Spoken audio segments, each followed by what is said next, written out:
Operation सिंदूर से यह स्पष्ट हो गया है कि भारत का युद्ध केवल पाकिस्तान के साथ नहीं है। वास्तव में यह भारत बनाम चीन प्लस तुर्की प्लस अमेरिकी डीप स्टेट प्लस भारत के आंतरिक शत्रुओं के बीच युद्ध है। पाकिस्तान मात्र सहायक की भूमिका में है। शत्रु की योजना भारत के साथ वही करने की थी जो यूक्रेन ने रूस के साथ किया है। यूक्रेन अमेरिका और तुर्की के समर्थन से ब्लैक सी में रूस के 40% नौसैनिक अड्डों को नष्ट कर चुका है। जो युद्ध रूस जैसी महाशक्ति के लिए 2-4 दिन का मामला लगता था, वो 3 साल से अधिक समय से जारी है। अब तक रूस के लगभग 70,000 सैनिक मारे जा चुके हैं। इससे भी कहीं अधिक सैनिक इस युद्ध में अत्यंत गंभीर रूप से घायल हुए हैं। अमेरिका, ब्रिटेन, तुर्की और नाटो के सदस्य इस युद्ध को पर्दे के पीछे से लड़ रहे हैं। पाकिस्तान ने भी उस युद्ध में अपना काफी हथियार और गोला बारूद भेजा। सामरिक रूप से देखा जाए तो रूस विजयी लगता है, लेकिन उसने इस युद्ध की जो कीमत चुकाई है वो बहुत अधिक है। रूस की पूरी युवा पीढ़ी खप रही है। उसके ही भाई समान देश यूक्रेन के लोगों को प्यादे की तरह प्रयोग किया जा रहा है। अब तक के अनुमानों के अनुसार यूक्रेन के भी 40,000 सैनिक मारे जा चुके हैं, जबकि घायलों की संख्या लाखों में है। ये रणनीति भारत के लिए भी थी। ऑपरेशन सिंदूर से 1 सप्ताह पहले हमने इसी विषय पर एक वीडियो बनाया था, जिसका शीर्षक था ताकि रूस की तरह फंस जाए भारत। बहुत सारे लोग इस बात से सहमत थे, जबकि बड़ी संख्या में लोगों ने इस दृष्टिकोण के लिए हमारी मंशा पर ही संदेह जताना आरंभ कर दिया। उस वीडियो का लिंक हमने डिस्क्रिप्शन और कमेंट में दे दिया है, आप चाहें तो उसे देख सकते हैं। ऑपरेशन सिंदूर के पहले 3-4 दिन की गतिविधियों ने हमारे उस वीडियो में कही गई बातों पर मुहर लगा दी है। एक शेर सैकड़ों जंगली कुत्तों को मार सकता है, लेकिन वो अंततः स्वयं भी घायल हो जाता है। चीन भारत को विकास से रोकना चाहता है। अमेरिकी डीप स्टेट का भी यही लक्ष्य है। इस शतरंज में पहले उन्होंने बांग्लादेश को मोहरे की तरह बढ़ाया। जब सफल नहीं हुए तो पाकिस्तान को आगे किया। महाभारत के युद्ध में कौरवों ने अर्जुन को त्रिगर्त नरेश के साथ उलझा दिया था। जयद्रथ ने भीम को अपने पीछे दौड़ा लिया। कौरव युधिष्ठिर को मारने की तैयारी में थे। कौरवों की वो रणनीति भले ही सफल नहीं हो पाई, लेकिन अभिमन्यु, घटोत्कच और द्रौपदी के सभी 5 पुत्र मारे गए।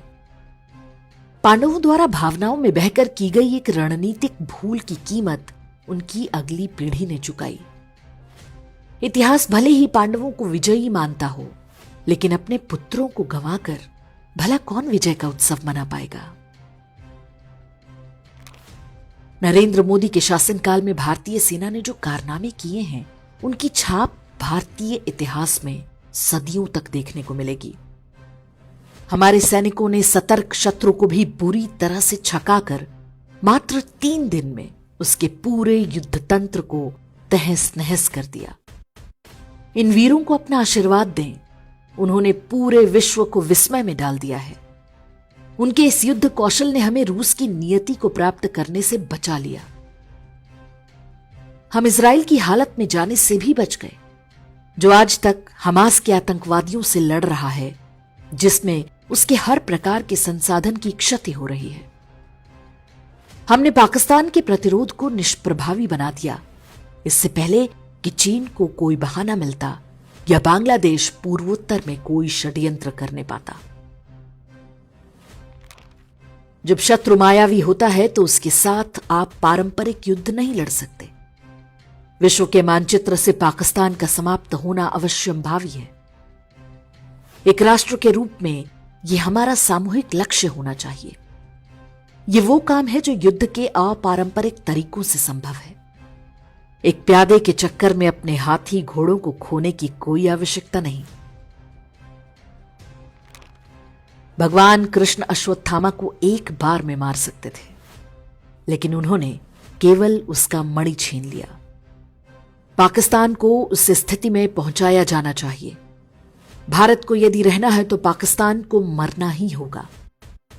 बीते 70-80 वर्ष का अनुभव यही कहता है कि भारत और पाकिस्तान के बीच सह अस्तित्व जैसा कोई विकल्प नहीं।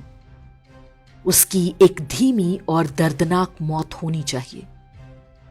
जिस मानसिकता ने पाकिस्तान रूपी शैतान को जन्म दिया, वो भारत में आज भी फल फूल रही है। वो एक अलग लड़ाई है जिसके बारे में भी कुछ न कुछ करना होगा। ऑपरेशन सिंदूर में अपने एयरबेस और अन्य सैनिक ठिकानों पर हुए नुकसानों को पाकिस्तान फिर से ठीक कर लेगा, लेकिन उन घावों को नहीं भर सकेगा जो उसके मन मस्तिष्क पर हुए हैं। वो पहले से अधिक असुरक्षित और डरा हुआ होगा। उसके घावों को सड़ते और रिश्ते हम अपने जीवन काल में ही देखेंगे। पाकिस्तान का अंत ही उसके प्रत्यक्ष और अप्रत्यक्ष सहयोगियों की हार होगी।